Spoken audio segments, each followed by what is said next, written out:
A Belgian beer from a Chinese brewery. Fancy that?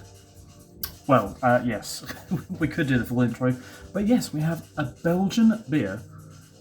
Belgian beer from a Chinese brewery. We know what someone would have to say about that, but I watched all the videos a couple of days ago. God, that was a different time, wasn't it? So, big thanks to Mr. Mersey Beers for sending me a couple of Chinese beers, and obviously Japanese as well, which is what's obviously up on the channel at the minute. But yeah, a Belgian wheat beer coming in at 4% ABV in the most peculiar can design I think I've ever seen. It reminds me of a can from a few years ago, but I think it was a bit larger than this. Green King, for a very short amount of time, did a very strange size can. Around this size, maybe a little bit smaller. Looked a lot like this when they did I think it was like a Green King IPA, a stronger one or something. They did it in the big 2 litre, or I think it was 2 litre rather than 1 litre, like this is. But an unusual bottle size or can size, and I think it might have been around the time of the Chinese ownership of the brewery, which makes a lot of sense with this being a Chinese bottling or canning format. Anyway, 4% ABV. It's from a macro brewery, which I'm not going to try and produce because I would absolutely butcher it. It doesn't actually say that. It says Cheerday, which is not the brewery. If you scan it on with the barcode scanner on Untapped, you can find it. It says Cheerday Belgian wheat beer, which is not what it appears as when you actually find it on Untapped, when you see a lot of people posting this picture. Ingredients are barley, malt, wheat malt, oat, water, orange peel, coriander, hops and yeast. So it sounds like it's being brewed, relatively close to what style it should be. This is obviously stuck over something. I can't. If I rip that label, I won't be able to see it. But exactly what it is. But I reckon there's probably some Mandarin tucked underneath there. Which, yeah, I'd have to steam to kind of get off. But I can see that there is some writing beneath this. But yeah, imported by S&L Food Trading, which I'm pretty sure is a large trader of foods. Produced on 30th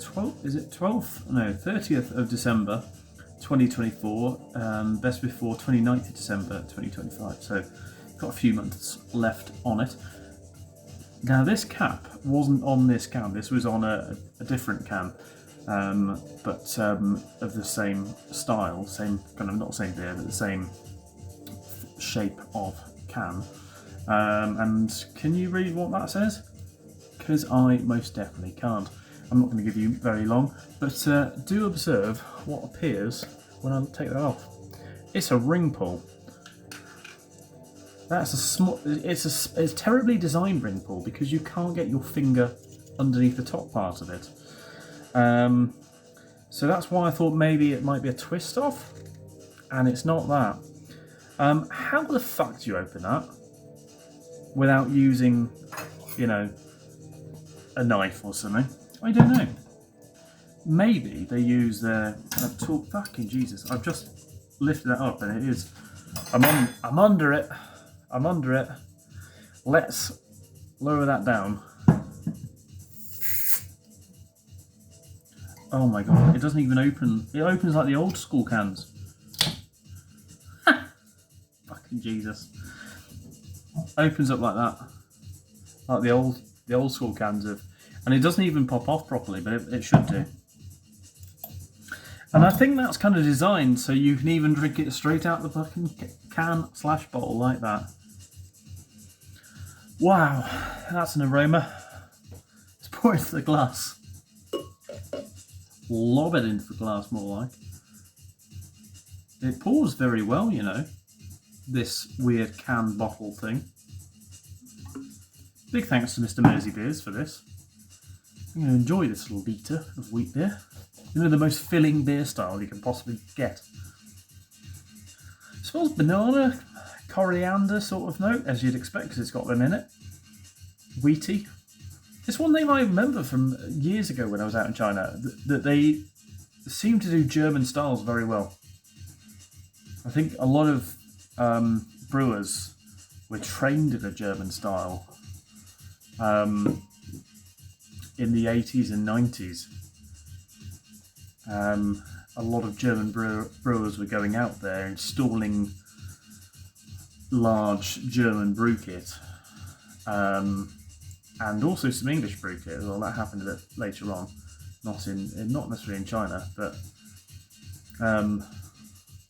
yeah, it definitely has a German beers are produced out there for sure. German style beers are produced out there for sure. But yeah, it smells relatively nice. And considering this is from a macro brewery, as it seems to say on Untapped, but to be honest, it's not hard to be a macro brewery in China, because your population is mildly higher than other places, so you're going to be bigger because the consumption is very high, and as a result, the production is very high. Anyway, we'll dive in. Cheers.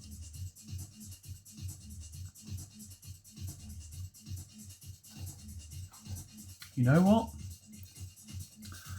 If that was a macro beer in the UK, I'd be very happy. What can I say? It's and I'm thinking of macro beers in the UK that could be like this. Probably be like the Kronenbourg. Is it the Blue? Is it? I don't know what their wheat beer is called. The Kronenbourg wheat beer that they've got at the minute. It's kind of a lot like that. I'd say actually though, in terms of being cleanliness of flavour or close to a wheat beer, I'd say something like it's better than a Hoegaarden, surprisingly. I think the ABV, I think on the Hoegaarden the bananas are a little bit more pronounced. It's nothing like a Weihenstephan or anything like that, but I think it's better than a Hoegaarden, but not as good as like a Vedette. If you get where I'm going at, Vedette Blonde, or Vedette Extra Wheat, or whatever it's called. I don't know if you can still get that beer. I used to drink that a lot. Vedette. I need to pick up some Vedette beers again, just to remind myself of what I used to really enjoy and drink a heck of a lot of. Really quite nice. I don't know what Adam paid for this. It's a Belgian beer. But weird can design gets a plus point for me. And the fact that I'm really enjoying going through these sort of styles of beer at the minute, and trying them out and trying lots of different beers and different styles at the minute. It's fun to try. I think the other liter that I've got from the same brewery and the same can design is going to be considerably weirder. There's a lot of weird ones coming up on the channel at the minute for sure. But Cheerday, which is not the brewery again, their Belgian wheat beer, that's not bad at all. If you want to see my actual personal rating of it, check out my Untapped, of course, Bruno's beer reviews, and you'll see my score of it. But I'm very happy with that. Pretty damn drinkable. Anyway, see you next one. Cheers. Cheers again, Adam.